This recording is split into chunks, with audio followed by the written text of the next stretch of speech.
Estaremos pendientes de esa información. Entonces, Gedeón, como decía, nos hablará de algunos temas que entiende que deben estar en las prioridades de la agenda nacional. Pero antes que entremos ahí, Gedeón, ¿en qué posición estamos parados con el conflicto en Irán? Ya después de las negociaciones, después que Irán anunció la apertura del estrecho de Hormuz, aunque ayer hubo un incidente. ¿En qué posición estamos parados? Bueno, primero buenos días, un placer estar aquí con ustedes, con todos amigos de vieja data. Así es, sí. Amigos hermanos. Y hermanos, sí, de vieja data. Bueno, el conflicto en Medio Oriente se está convirtiendo en una especie de conflicto de baja intensidad, porque no es que ha desaparecido, lo que bajó fue la intensidad. La gente piensa que en la guerra solo está el elemento militar activo del campo de batalla, pero la guerra tiene unos 6 o 7 elementos que por eso se le llama guerra híbrida ahora. Normalmente hay una guerra económica, una guerra comercial, una guerra tecnológica, una guerra en los medios de comunicación, una guerra mediática. De hecho, todas las guerras comienzan en los medios de comunicación, porque hay que crear una narrativa y crear un relato que justifique la guerra, y por lo tanto el primer paso de una guerra es el relato. Entonces, en el caso de la guerra en Medio Oriente, están todos los elementos de la guerra híbrida. O sea, el campo de batalla bajó la intensidad, pero va a subir la intensidad en otras áreas de la guerra que no son exactamente el campo de batalla militar. El presidente Trump cayó en una trampa que se lo habían advertido sus generales más importantes, incluyendo el jefe de la CIA, el jefe del Pentágono, de que ir a Irán era un error. Creo que el presidente Trump se dejó seducir por la victoria rápida en Venezuela. Pensó que un hombre, como es un hombre que le gusta jugar, pensó que la suerte en este caso le iba a acompañar, pero no funciona así el tema de las relaciones internacionales y mucho menos el tema de la guerra. Hoy se puede decir que Estados Unidos ha tenido una especie de derrota relativa. Digo relativa porque no hay derrotas absolutas en la guerra, siempre los dos salen dañados y por eso no hay ni victorias ni derrotas absolutas, olvídense de eso. Pero la gente piensa que el concepto de una victoria o de una derrota se da en el campo de batalla y de alguna manera es así, pero toda guerra es un objetivo político. Aquella frase de que la guerra es la política por otros medios se aplica perfectamente. La guerra comienza con un objetivo político. Y si tú te pones a ver cuáles eran los objetivos políticos del presidente Trump, no se ha cumplido prácticamente ninguno. Entonces, si tú tienes 5 objetivos, 4 objetivos y no has cumplido ninguno, tú no has ganado. O sea, ese es el concepto clave, ¿verdad? Sin embargo, Irán ha sufrido muchos daños, pero creo que fue subestimada por muchos, especialmente en Occidente. Yo siempre creo que creerse la propia propaganda es un grave error. Sobre Irán siempre ha habido mucha propaganda y la han presentado como un país atrasado, tribal, cuando estamos hablando de una civilización de las más antiguas de la humanidad, un país que a pesar de 50 años de sanciones, tiene hoy una economía del tamaño de la de Australia, casi 2 billones o trillones de dólares de Producto Interno Bruto. Es la economía número 21 del mundo, medido por la paridad del poder adquisitivo. O sea, es una economía inmensa, más de 90 millones de habitantes, casi 2 millones de kilómetros cuadrados. Estamos hablando de un país que es una potencia, ¿no? Regional, por naturaleza es una potencia regional. Entonces, de repente muchos pensaron que realmente iban a ir a un país tribal a hacer la guerra y llevaron la sorpresa de que es un país con mucha tecnología. Eliminamos a los líderes y ahí terminó. Ahí terminó, sí. Y es un país con universidades de élite, es un país en el índice de reciente, el último que salió sobre el IQ mundial, o sea, el coeficiente de inteligencia. Irán en los últimos 20 años sale entre los 3 países con mayor coeficiente de inteligencia del mundo. Sí, es un examen que le dan y lo mandan por país, lo cogen muchísimas personas para medir su coeficiente de inteligencia. Irán siempre estaba en el 1 o en el 3 de esos coeficientes de inteligencia. Son las gente más inteligentes del planeta. Entonces, creo que hubo una subestimación de las capacidades iraníes y esta subestimación junto con la apuesta por el éxito en Venezuela llevó al presidente Trump a esta guerra. Gedón, pues vamos a la otra parte, Sí. vamos a la otra parte. Entonces, ¿cuáles son esas prioridades que tú entiendes en el que el país debe fijar su atención? Bueno, hay una serie de macro desafíos. Siempre hablamos de educación, salud, seguridad ciudadana, medio ambiente, pero bien, eso hay que tratarlo y vamos a verlo, ¿no? Pero hay una serie de super macro desafíos. El primero, ¿cómo evitar caer en la trampa de los ingresos medios? O sea, ¿qué concepto es este? Bueno, resulta que las economías crecen 30 años, 20 años, y de repente dejan de crecer. ¿Qué pasa? ¿Por qué dejan de crecer? Bueno, está establecido por el Banco Mundial que llegado al punto de un ingreso de $13.500, exactamente $13.850, las economías empiezan a decrecer si no hacen una serie de transformaciones profundas. Te pongo el caso de Argentina, Brasil y México. Duraron 30 años creciendo. De repente dejaron de crecer. Sus ingresos per cápita, que habían llegado cerca de $10.000, se estancaron. En cambio, países como los tigres asiáticos, especialmente pongo el caso de Corea, que es el país más grande, rompió ese nivel de ingresos y llegó a tener ingresos altos. Y siguió creciendo. Y siguió creciendo. Entonces, la mayoría de los países no logran esto. Solo lo han logrado los tigres asiáticos. Ahora China está en el proceso en el que está o cae en la trampa de los ingresos o rompe la trampa y entra a los ingresos altos. ¿Qué es lo que está pasando? Nosotros este año vamos a llegar a los $12.000 de ingreso per cápita. República Dominicana. Sí, República Dominicana. El año que viene, quizás no lo logremos, pero quizás en el 28 ya estemos en el umbral de los $13.500 que habla el Banco Mundial. Tenemos entonces el desafío de que cuando lleguemos a ese umbral hay una especie de deadline, ¿no?, en el que podemos subir y llegar a ingresos altos o quedarnos estancados en los ingresos medios, incluso bajar, como pasó con el caso de Brasil o el caso de México. Eso está aquí, por eso lo traigo, porque eso no es mañana, eso es este año, el año que viene, que vamos a entrar al punto donde está, los estudios dicen que entramos a la trampa de los ingresos medios. ¿Qué podría pasar aquí? ¿O qué hacer para no sí, no bueno, caer en la entonces, trampa? exacto, ¿cómo evitar que se nos caiga el crecimiento y por lo tanto con el crecimiento se nos caiga los ingresos per cápita de la población? Ese es el primer desafío. Yo lo voy a juntar ahora junto en un momento. El segundo desafío, ¿cómo lograr enriquecernos antes de que envejezca la población? Parece como que es un tema nuestro, ¿no? Bueno, pero resulta que en el censo los demógrafos establecen que nosotros, a partir del 2030, 4 años en que nos quedan para eso, vamos a llegar a lo que le llaman ellos por debajo de la línea de reemplazo. O sea, nuestra población va a crecer por debajo de la línea de reemplazo. Déjenme explicar esto. Todos los años mueren en una sociedad el 1,6% de su población. No importa qué sociedad, eso es un aproximado. Para tú sustituir a los que mueren, tú necesitas tener el sustituto del que muere y uno más para poder crecer. Por eso se calcula que un crecimiento de 2,1% anual sustituye al que muere. Entonces es un crecimiento todavía saludable. Cuando tú bajas de 2,1%, ya tú bajas de la línea de reemplazo y empieza tu población a decrecer. Entonces nosotros para el 2030 vamos a estar por debajo de la línea de reemplazo, 4 años.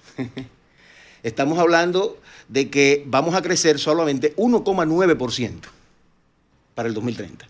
Para el 2055 vamos a crecer 1,6%. Es decir, cuando muere uno, no podemos sustituirlo porque vamos a crecer igual que la población que se nos muere. Y en el 2060 empezamos a decrecer la población. Sobre todo que la tasa de natalidad en la República Dominicana en los últimos años ha experimentado un descenso. Completamente. Claro. De cerca de un 30%. Entonces, una tendencia mundial. Mundial, claro, Sí, así es. Ahora bien, ¿cuál es el problema? Si la población tuya no crece, lo primero que tú tienes es que pierde lo que le llaman los demógrafos el bono demográfico. ¿Qué es el bono demográfico? Tú tienes una población joven, esa población joven te genera un estímulo a la industria, tú tienes mano de obra para todo, para hacer crecer la economía. Cuando la población envejece, entonces ya tú no tienes esa mano de obra para que pueda generar el crecimiento, pero no solamente eso, sino que tienes que pagarle la seguridad social a los más viejos. Y si no hay jóvenes que trabajen, ¿de dónde va a salir el dinero para la seguridad social? Oigan el lío. Por eso se llama, una población joven se le llama un bono demográfico. Eso está pasando en Europa. Sí, claro que sí, claro que sí. Mundial. Claro, entonces, perdón, entonces, ¿qué pasa con el bono demográfico? Lo vamos a perder. Todo eso no fuera problema y no lo planteara aquí si nosotros nos enriquecemos. Porque si llegamos al 2050 con una economía de ingresos altos, ¿verdad? La propia economía va a parir la forma de nosotros financiar el sistema de seguridad social, que el crecimiento económico. Entonces, el reto está en cómo nosotros enriquecernos, crecer lo suficiente, aumentar el ingreso per cápita para nosotros ser ricos, o por lo menos lo más que podamos, antes Ricos como de país. antes de que envejezca nuestra población, que ya eso está al doblar de la esquina. Okay. El tercer gran desafío es el modelo económico. Hemos tenido el modelo económico más exitoso de América Latina en los últimos 40 años, señores. Nosotros somos un éxito como nación. Pero ese modelo ha dado signos de cansancio. Y en algunas áreas, más que de cansancio, de crisis.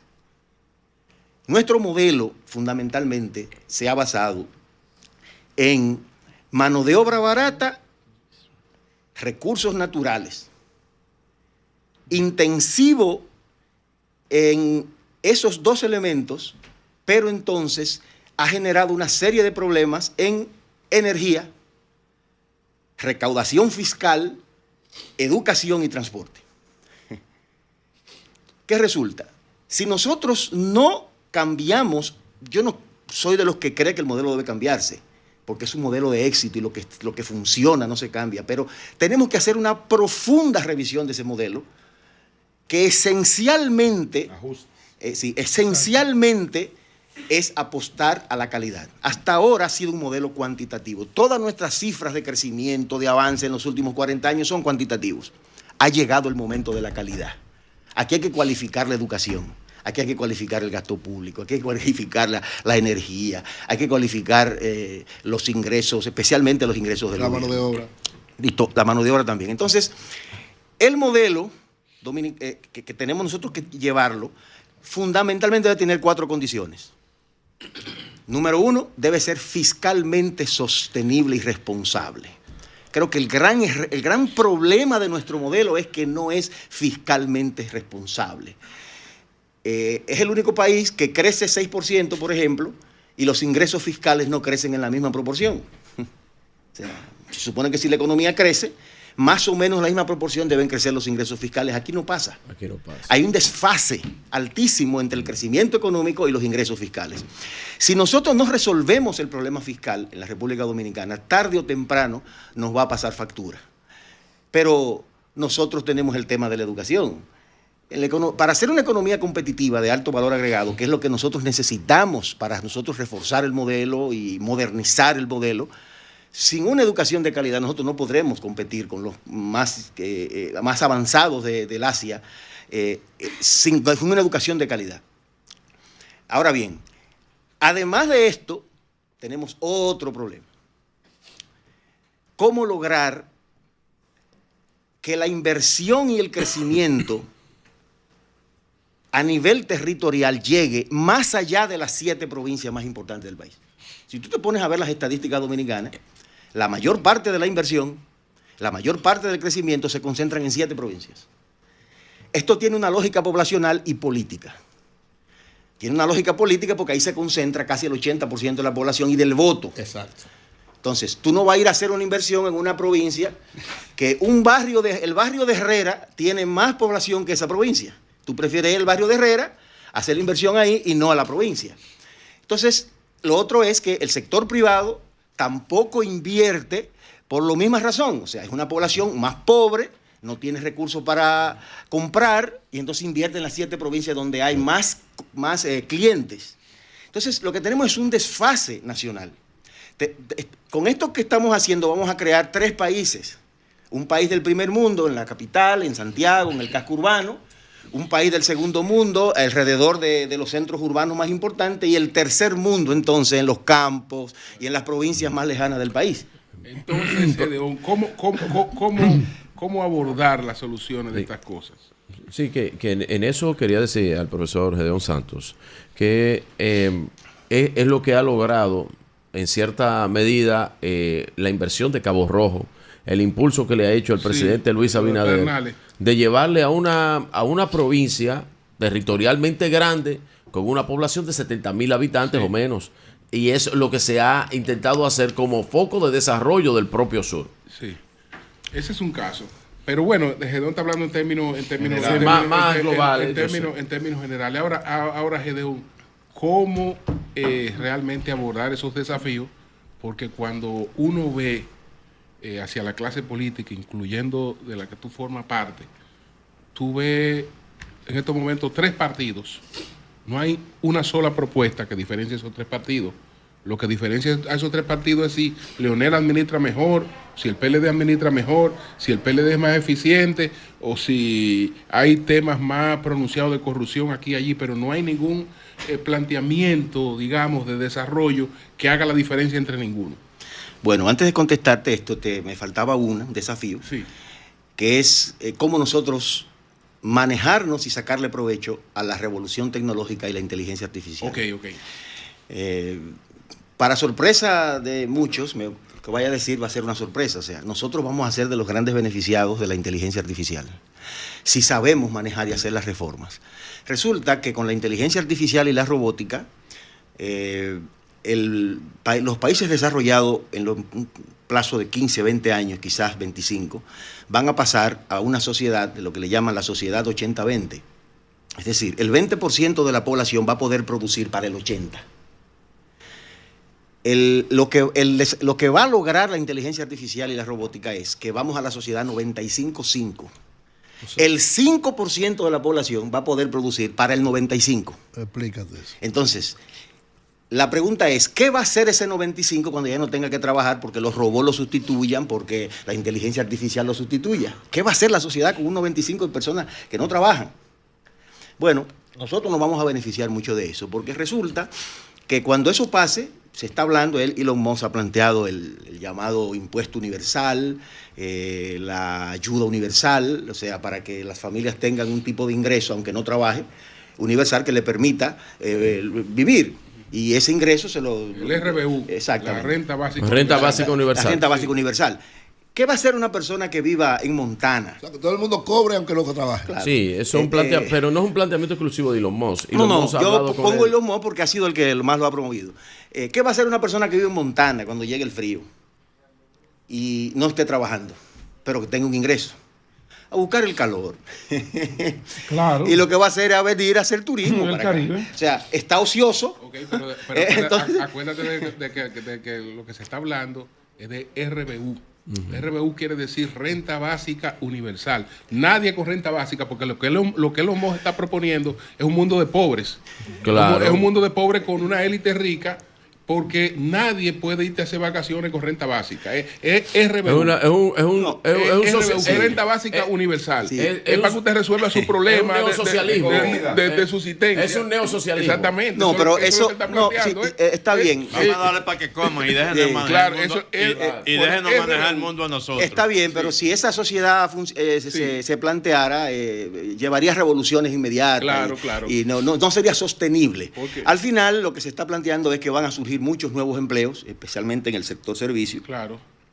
Cuando la industria creció, desplazó a muchísimo, las máquinas modernas desplazaron a muchísima mano de obra y vinieron muchísimos nuevos empleos en el sector servicio. Y así vendrán ahora nuevas formas de empleo y nuevas formas de ingreso que harán que la gente, aunque no trabaje, o por lo menos no trabaje el tiempo completo, tenga los ingresos suficientes para hacer turismo. Nosotros vamos a ser beneficiados de esto. Entonces, pongo ese ejemplo nada más para que veamos que no necesariamente la inteligencia artificial, el desafío tecnológico va a ser catastrófico para nosotros como país que no producimos esos procesos. Lo que quiero decir es que sí podemos sacarle beneficio. Entonces, Gedeón, ahí mismo, dentro de ese marco de oportunidades que nos brinda ese desarrollo tecnológico, ¿qué tú sugieres en materia educativa que será el gran desafío para preparar esos recursos humanos en el área tecnológica que puedan servir de soporte a lo que nos viene? Educación por competencia. Exactamente, punto. Pero además de la educación por competencia, ¿qué vamos a hacer con los integrantes del sistema educativo que ya están? Porque a los niños, ante una reforma educativa correcta, los niños nuevos, los que vienen, se van a beneficiar de esa reforma, pero ¿y los que están? Bueno, eso hay solución. Existe lo que le llaman el sistema de remediación educativa. Eso consiste en que 2 materias, que es matemática y lenguaje, se le da una especie de curso de remediación los sábados y los domingos en esas 2 materias, y se ha demostrado que eso ayuda a elevar el nivel de los estudiantes. Por una razón simple. Esas 2 materias son transversales a todo el currículum. Eso es así. La mayoría de los muchachos se queman en física, en química, porque no saben matemáticas. Y razonamiento. Cuando aprenden matemáticas, pasan 5 materias. Cuando aprenden matemáticas. Cuando no las saben, se queman en 5. Sí, Igual que sí. en lengua española. El que no tiene la suficiente capacidad en la lengua, o sea, no puede razonar, no puede entender el mundo que le rodea. Se manejan con 200 palabras y con 50 verbos. Para tú poder manejar el mundo que te rodea, tú necesitas 3.000 palabras y 500 verbos. Entonces, ¿Hay algunos influencers, Gedeón, que no llegan a 50? No, pero no estamos hablando de eso, muchachos. Estamos a otro 25 nivel. que tienen. 25 verbos. 2,5. Palabras. 25. ¿Qué es lo que? Ok, muy bien. Tu diccionario llega hasta ahí. Bueno, entonces, eso implica, lo que estoy planteando aquí es que el país debe abocarse, sentarse como nación, a hacer una introspección sobre estos desafíos. Señor, eso está aquí. Eso no es que en 40, 50 años, eso es en 5 años, en 3 años, otro ese es el año que viene. Y son desafíos que nos permiten, son los que nos van a permitir o bajar como sociedad, bajar nuestros ingresos, o nosotros lograr la meta nacional, que es convertirnos en una sociedad de ingresos altos. Claro. Gedeón, partiendo... Podemos hacerlo. Somos quizás uno de los pocos países de América Latina que puede llegar a tener ingresos altos en los próximos 25 años. ¿Qué empezar a hacer? ¿Qué tú piensas que debe empezar a hacerse desde cualificar ahora? La economía nacional en todo el sentido de la palabra. Pues todo es económico. Cualificarla significa que el modelo debe ser, en primer lugar, fiscalmente responsable. En segundo lugar, tecnológicamente avanzado. Tenemos que meter tecnología. Cuando habla de fiscalmente responsable, tú estás hablando de la necesidad de un pacto fiscal. De un pacto. Claro. Pactado. Y que los impuestos se paguen. Tiene que ser pactado. Pactado por la sociedad. No debe ser ¿Entiendes? proceso Y el pacto es un gobierno. Hay consenso. crecimiento económico, como decía hace un ratito. Debe ser comercialmente, No un palcho. comercialmente competitivo. Y para que sea comercialmente competitivo, nosotros tenemos que agregarle valor a nuestra producción. No podemos seguir exportando cacao en bruto si podemos procesarlo aquí, convertirlo en chocolate extranjero. Es decir, Dentro de todo el organigrama hay 2 aspectos, el educativo y el económico. Ya planteaste la necesidad de ese gran pacto económico. ¿Tú crees que estamos en una coyuntura, en un momento para que la clase política, los 3 principales partidos políticos y los demás, se sienten en una mesa y hacer una evaluación de hacia dónde llevaríamos ese presupuesto del sector educativo en los próximos 8 años? Y hacerlo como se hizo con esa gran revolución del 2012 con el 4% para la educación. Es que la Estrategia Nacional de Desarrollo estableció una serie de pactos. Es que eso no lo cumple. Y esos pactos, algunos no se han terminado. Por ejemplo, el pacto eléctrico, el pacto educativo, un paquete de pactos. Y una parte se hizo y otra parte no se ha hecho. Está escrito, pero... Entonces hay que pactar el desarrollo. Yo quisiera responder lo que Julio me planteaba, que hablaba de que la clase política no está pensando en esto. Y yo quisiera por lo menos decir aquí que en nuestro partido, la Fuerza del Pueblo, hay una comisión que se llama la Comisión Fiscalizadora de Políticas Públicas, que dirige el doctor Rafael Alburquerque, y a la que yo pertenezco, que está haciendo un mapeo de todos estos desafíos.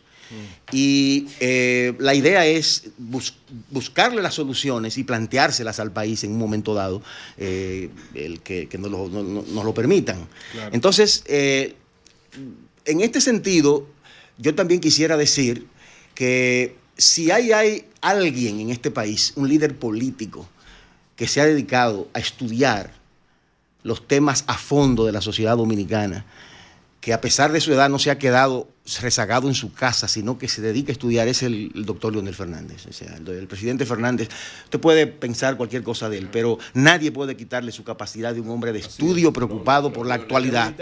Es un intelectual de fuste que estos temas los entiende, los estudia y está comprometido con buscarle una solución. El que le quite eso a Leonel. Sí, el tiempo se nos terminó, pero con relación a las posibilidades de cambio en el país, en estos momentos yo veo una situación de indefinición total, y no te estoy diciendo que Leonel tenga 30 o 40, que David tenga 30 o 40, o que en el PLD haya crecido, sino en el sentido de que cuando tú ves las encuestas, nadie está por encima de la indecisión, absolutamente nadie está por encima de la indecisión, y no hay resultado en primera vuelta, y se aleja la posibilidad, se ve lejos la posibilidad de un acuerdo de los opositores. Entonces, ahí todo eso ralentiza la posibilidad de un cambio. ¿Cómo tú ves esa posibilidad? Mira, yo estoy convencido de que un hijo de Juan Bosch va a ganar las elecciones y va a dirigir el país. Los hijos de Juan Bosch lo han hecho mejor que cualquiera. Por una razón simple. Vinieron de una escuela de gobierno, de una escuela política que creó el profesor Juan Bosch. Cualquiera de los hijos de Juan Bosch se puso contento porque que gane. Francisco Javier dijo Juan Bosch, claro. Cualquiera de los hijos de Juan Bosch. Y Gonzalo no. Bueno, Francisco es más hijo de Juan Bosch que Gonzalo. Francisco es más hijo de Juan Bosch que Gonzalo. Es como nieto de un nieto. Y tú, Eury, tú no eras de izquierda. Francisco, sí, Francisco directo. Cualquiera de los hijos de Juan Bosch que gane las elecciones, yo no tengo duda que va a ser un gran gobierno, porque viene de una escuela de gobierno, de una escuela. Mira, nosotros a veces nos incomodábamos con los folleticos, con los ciclos de estudio, nos incomodábamos. Óyeme, después que pasamos por el gobierno, nos descubrimos la importancia que tenían esos folleticos y la importancia que tenía la educación para todos nosotros, porque nos formaron. Entonces, ya sea cualquier candidato del Partido de la Liberación Dominicana, incluso Julio César Valentín, que está en su movimiento Conciencia Social, o a Carlos Amarante Varés, que está también con su movimiento político, hasta ellos que llegaran al poder, yo no tengo dudas que van a hacer un gran gobierno. Ahora bien, ¿cuál es la realidad? Qué buena visión. La realidad es que para ganar las elecciones se necesitan votos y se necesita apoyo popular. Y quien tiene el apoyo popular en este momento es Leonel Fernández, que también es un hijo de Juan Bosch y un hijo aventajado de Juan Bosch. Entonces, yo no quiero decir que... Nayib, hijo de Balaguer. ¿Quién? Nayib. No. Bueno, un gran padre. No. Tiene un gran padre, es un modelo diferente. Un gran padre para él, pero sigue con Juan Bosch. Sigue con Juan Bosch. Y de Quique Antún, no hijo. Y de Quique Antún, Es hijo de Balaguer, entonces es hijo del padre de la democracia, está declarado por el Congreso. No, pero está bien, entonces, de que llevó de la mano al gobierno, al PLD también. Y el que hizo hace 30 años el acto del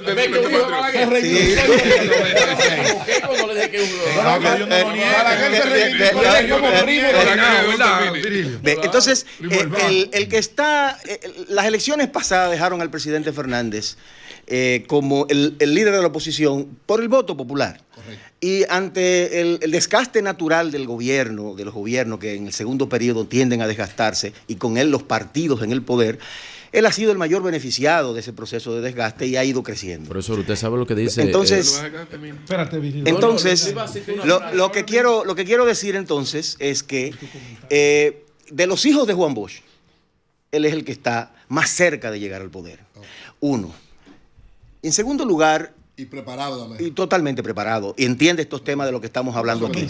Y número 3, es el que tiene el corazón abierto y el alma limpia para lograr un consenso de la oposición y ganar las elecciones. Miren, una de las cosas que me impresionan a mí del presidente Fernández es que no ha permitido que su alma se pierda. Jesucristo dice, ¿de qué te vale ganar el mundo si pierdes tu alma? Nada por el pelado a Eury, ya Eury está, sí, entonces, está casi llevándose.